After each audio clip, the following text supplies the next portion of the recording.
여러분, 주님의 이름으로 사랑하고 축복합니다.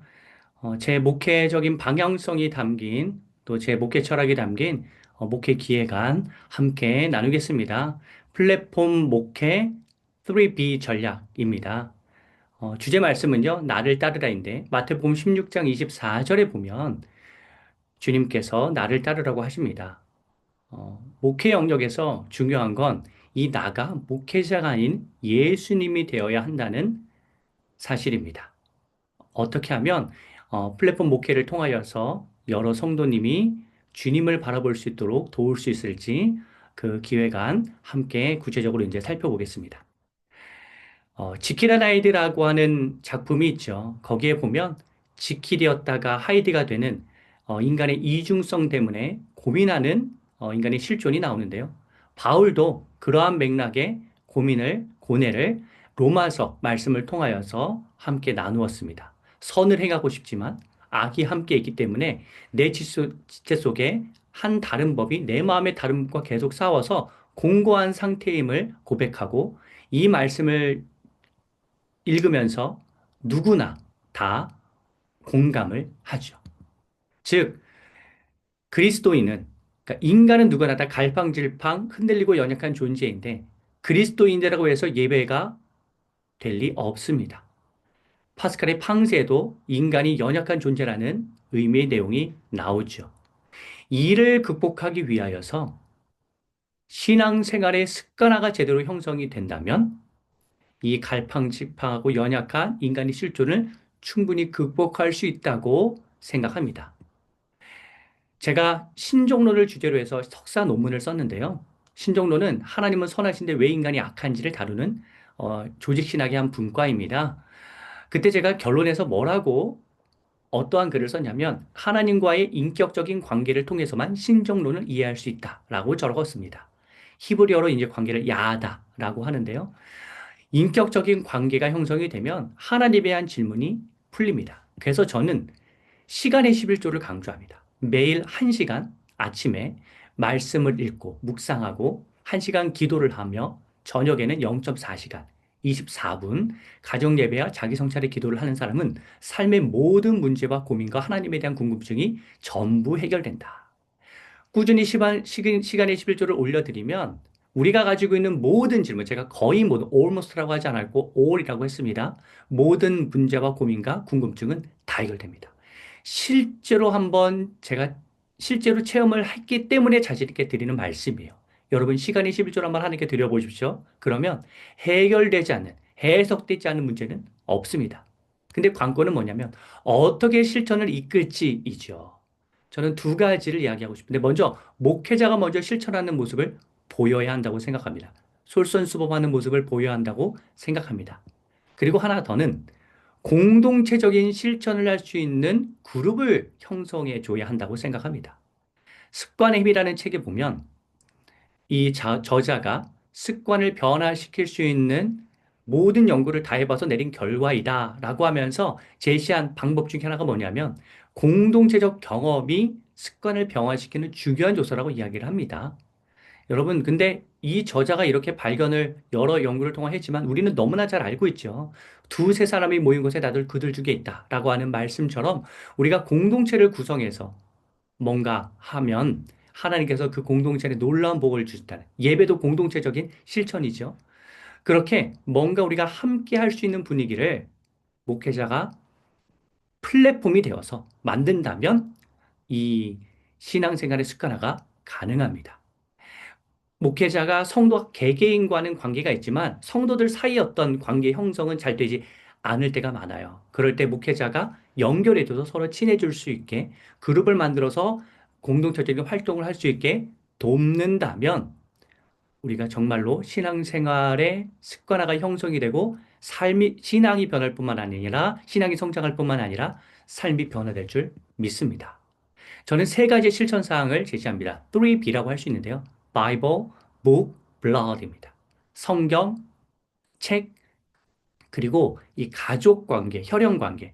여기에는 작은 단위의 가족도 의미하지만 더 넓게는 우리가 한 피바다 한 몸이는 한 공동체잖아요. 그래서 교회 공동체도 의미합니다. 책이 들어간 이유는요. 모든 지식이 하나님의 지식이기 때문에 어떠한 책이라도 기독교적 관점으로 읽는다면 우리에게 굉장히 유용하게 다가올 수 있다라는 의미에서 책도 함께 이 실천사항에 넣었습니다. 다섯 가지, 그러니까 이 세 가지의 3B고요. 구체적으로는 다섯 가지 실천사항이 나오는데요. 먼저 바이블에서는 성경 통독입니다. 성경 통독판을 구성해서 연령별로 카톡방을 구성하여 5명 내로 해서 매일 일정 부분을 읽고 한 줄 감상평을 남기도록 하는 겁니다. 저는 저만의 성경 통독표를 만들었는데요.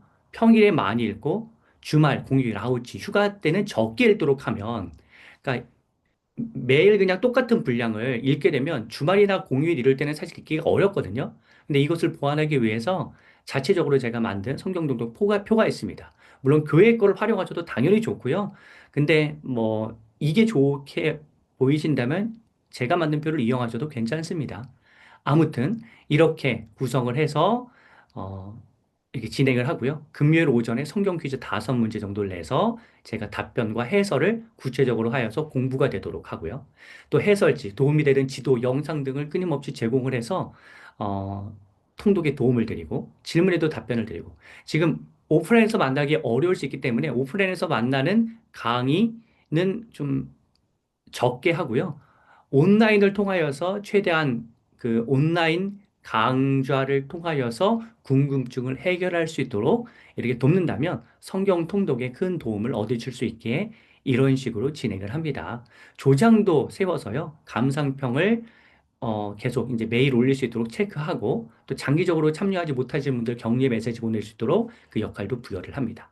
그래서 이런 식으로 지금 현재 13개 카톡방이 운영되고 있고요. 올해는 제가 지금 3년째 시행하고 있는데 올해는 이렇게 운영이 되고 있고 지금 다 한 줄 감상평이라고 했는데 굉장히 길게 작성을 해주시는 분들도 꽤 있습니다. 그리고 조장을 이렇게 세웠고요. 그리고 단체 카톡방 운영, 지침, 뭐 조장의 역할 이런 것도 또 별도로 있습니다. 그래서 이런 것들로 이제 진행을 하고요. 다음은 큐티 나눔입니다.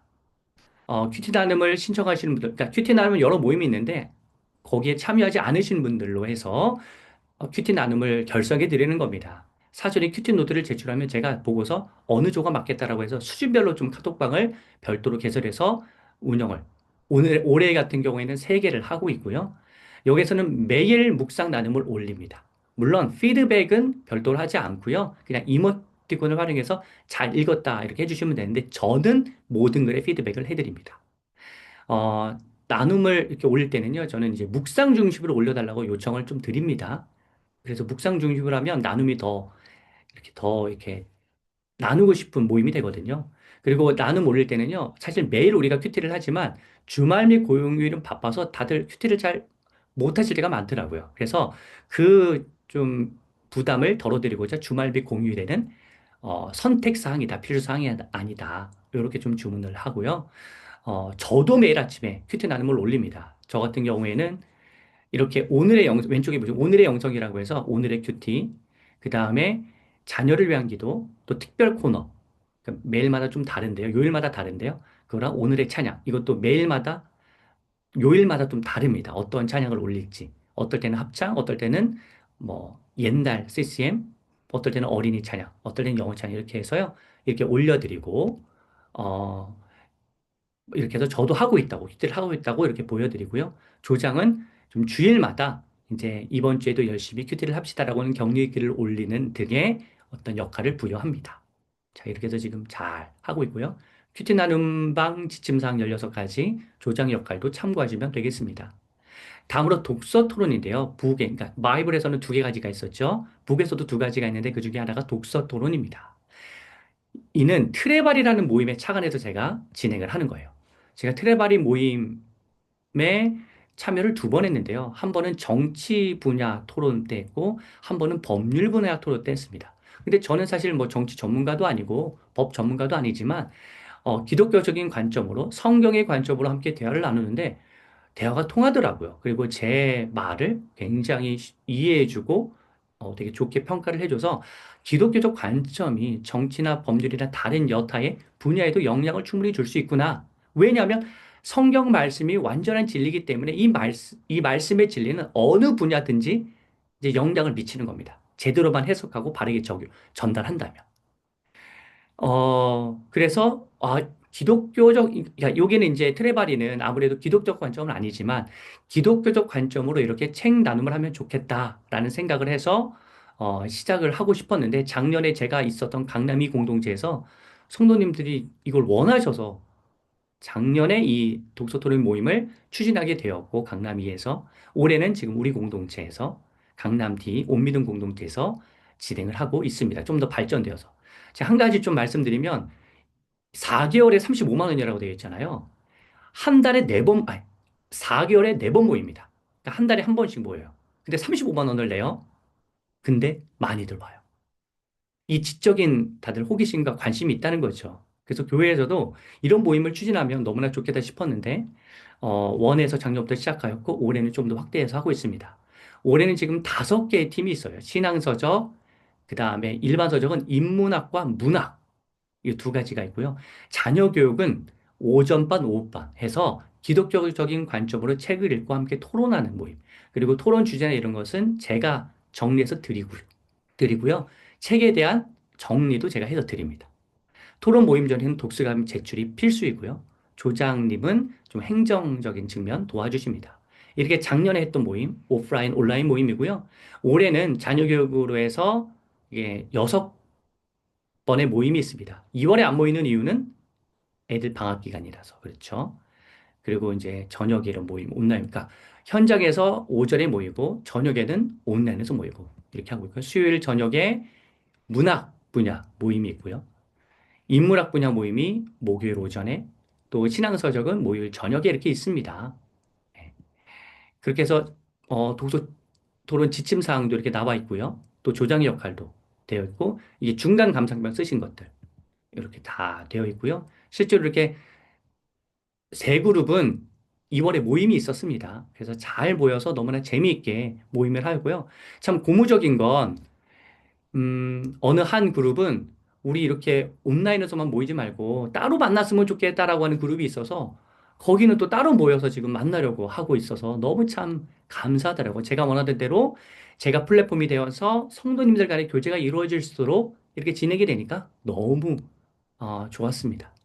자, 북에 관련된 그 두 번째는 글쓰기입니다. 이건 내면의 정서를 돌보는 글쓰기예요. 제시어로 어떤 감정이나 욕구, 건강한 욕구를 드리면 그거를 묵상하면서 글을 쓰는 겁니다. 그리고 이때는 피드백을 모두 무조건 다 이제 모든 글에 피드백을 올려야 하는데 그거는 무조건 칭찬과 격려로만 올려야 합니다. 뭐 비평, 뭐 나는 이렇게 생각한다 이런 거 안 돼요. 무조건 칭찬하고 격려를 하면 내가 너무 좋아하고 기뻐서 글을 계속 쓰게 되고 그러다 보면 글쓰기 실력이 늘고 내면의 정서 를 돌보게 되는데 이 내면의 정서는 사실 우리가 기독교인들이 잘 놓치기 쉬운 부분이에요.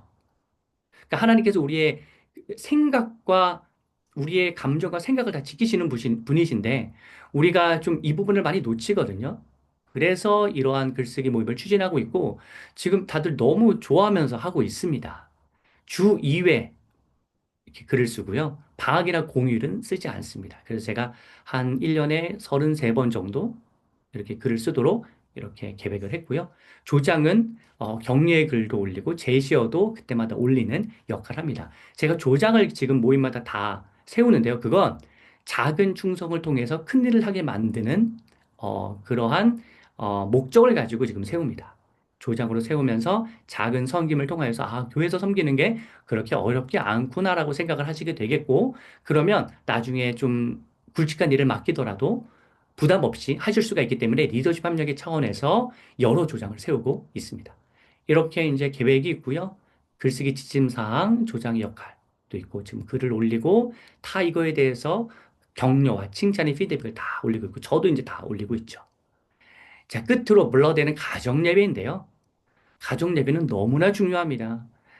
가정예배를 통하여서 가정을 믿음으로 세워가는 게 참으로 중요하고요. 올해는 지금 부부, 중심, 예꿈 자녀가 있는 가정, 꿈다가 파워웨이브 자녀가 있는 가정에서 세 그룹으로 구분해서 가정 예배를 지금 카톡상에서 이제 드리고 있다는 인증샷을 올리는데요. 얼굴은 아니고 그냥 인증샷, 얼굴 가리고 올리시면 되고 은혜 나누면 짧게 해주시고 그런 식으로 하는데요. 제가 이거는 사전 인터뷰를 해서 진행을 했습니다. 사전 인터뷰 때는 뭐 일주일에 한 번 하게 돼, 두 번 하게 돼 그랬는데요. 제가 매일 드리는 게 중요하다고 강조를 했어요. 그래서 지금 매일 지금 드리려고 애를 쓰고 계시고요. 너무 무겁게 하지 말고 바쁠 때는 뭐 드라이빙 월십, 차 안에서 드리는 월십, 그 다음에 이제 저희는 카타콤 월십이라고 너무 피곤하면 이제 누워서 슬리핑 월십이라고도 하는데 그렇게 예배를 드리기도 하고 스피드 월십, 너무나 이제 피곤해서 빨리 드려야 한다 그러면 이런 식으로 해서 가볍게 좀 하지만 매일 가정 예배를 드릴 수 있도록 그렇게 습관화되도록 그리고 자녀가 가정 예배는 그냥 필수로 매일 드리는구나 인식할 수 있도록 해야 된다라고 해서 이런 식으로 팁을 되어 이제 진행을 하고 있습니다. 제가 격려의 휴대를 보내고 특별히 제가 이제 자녀 생일을 좀 챙겨요. 여기 가정 예배 드리시는 분들은. 그래서 선물을 또 보내고 있습니다. 이렇게 지금 어린 아이인데도 손 모으고 기도하고 있고 또 이런 식으로 가정 예배를 드리고 있고요. 오른쪽 아래는 이제 저희 자녀들이라서 제가 그냥 얼굴 공개를 했습니다. 자, 이런 식으로 인증샷을 해주시는 거예요. 그리고 지금 다 이제 드라이빙 월십, 그 다음에 오른쪽 아래는 아픈데 이제 누워서 이제 슬리핑 월십을 드리고 있습니다. 자, 이렇게 지침 사항도 있고, 예, 조장은 별도로 없고 그냥 제가 조장 역할을 합니다. 또 어느 가정, 이제 부부가 드리는 가정은 이제 남편이 신앙생활을 열심히 안 하는데 가정 예배를 통해서 남편도 가정 예배를 드리고 자녀들도 가정 예배를 드리는 또 변화가 있어서 너무나 참 좋고 또 제가 이제 매일 올려드린 영상이 있는데 그 영상을 보고서 남편분이 자녀의 신앙 궁금증을 또 해결해 드리기도 하고 그런 좋은 현상이 일어나고 있습니다. 그래서 정리하자면 성경 통독, 큐티 나눔, 독서 토론, 글쓰기, 가정 예배 이렇게 되겠고요. 여기 정리하자면, 자, problematic, 흔들리는 그리스도인, purpose, 신앙생활의 습관화, 세 가지의 실전사항, practice는 이렇게, 3B에 포함되는 다섯 가지의 실전사항이 있고요. 그 원리는 플랫폼 목회다라고 정리가 됩니다. 이 플랫폼 목회라는 원리는요, 사실 제가, 플랫폼 목회는 앞에서 말씀드렸듯이 성도 간의 관계를 맺어주는 목회이고요. 사실 이 목회는 제가 뭐 이렇게 하겠다라고 하고 추진한 게 아니라 제가 그동안 목회를 했던, 그 내용들을 보니까 제가 플랫폼 목회를 하고 있더라고요. 그래서 차세대 때도 이런 식으로 리아색으로 해서 나눠서 아이들 막 데리고 다니면서 이것저것 체험을 했고요. 이게 다 그런 사진입니다. 제가 코로나 때도 이렇게 활동을 정말 많이 했어요. 토요일 날.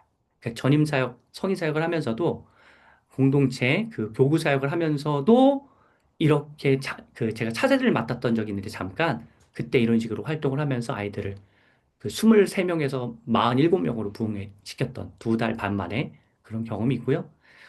아무튼 이때도 핵심이 뭐냐면 아이들끼리 서로 친해졌어요. 그런 유익이 있었습니다. 자, 이렇게 하면 세 가지 유익이 있는데요. 3H입니다. 신앙생활이 습관화되고요. 신앙과 인격이 성장합니다. 그리고 성도 간의 교제가 활성화됩니다. 그래서 이렇게 정리가 됩니다. 이러한 방향으로 목회를 추진하겠고요. 계속해서 성장하고 발전하여서 우리 성도님들이 하나님 안에서 바르게 주님을 보실 수 있도록 그렇게 힘쓰는 목회자 되도록 하겠습니다. 예, 지금까지 들어주셔서 감사하고 이곳에 이러한 프로그램에 많이들 참여하셔서 신앙적 유익을 얻으시면 좋겠습니다. 네, 여러분 감사합니다.